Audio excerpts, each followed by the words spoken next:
यमक अलंकार की परिभाषा आप अगर हिंदी का पेपर देंगे तो ये मोस्ट इम्पॉर्टेंट क्वेश्चन है, 2 मार्क्स के लिए पूछा जाता है। तो इसका आंसर होगा, जिस वाक्य में एक ही शब्द की बार-बार पुनरावृत्ति होती है लेकिन हर बार उस शब्द का अर्थ अलग-अलग होता है, तो उसे वहाँ पर यमक अलंकार आता है। जैसे कनक कनक तै सौगुनी माद कता अधिकाय, या खाए बैराय जग या पाए बैराय। जी हाँ दोस्तों, तो जिस वाक्य में एक ही शब्द का बार-बार आना होता है लेकिन उस शब्द का अर्थ अलग-अलग होता है तो उसे यमक अलंकार कहते हैं। इसका उदाहरण यहाँ पर दिया गया है कि कनक कनक तौ सौगुनी माद कता अधिकाय, या खावे बहुराय जग या पाए बहुराय। तो इस तरीके से आप आंसर लिखेंगे।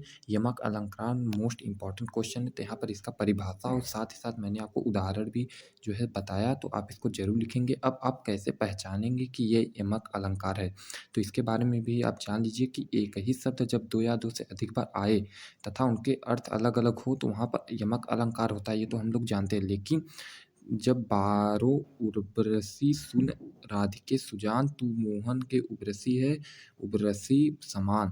तो यहाँ पर आप देख सकते हैं उदाहरण में उर्वशी, उर्वशी क लगभग 3 बार आया है लेकिन हर बार उसका मतलब अलग-अलग है। तो इस तरीके से आप पहचानेंगे कि एक ही शब्द बार-बार आता है लेकिन उसका अर्थ दूसरा होता है, तो वह यमक अलंकार कहलाता है। तो आप ऐसे ही एग्ज़ाम में लिखेंगे।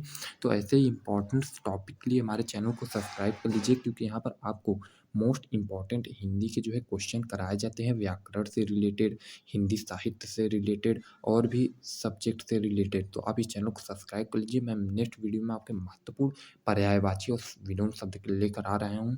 देखता हूँ आप कितना सही कर पाते हैं।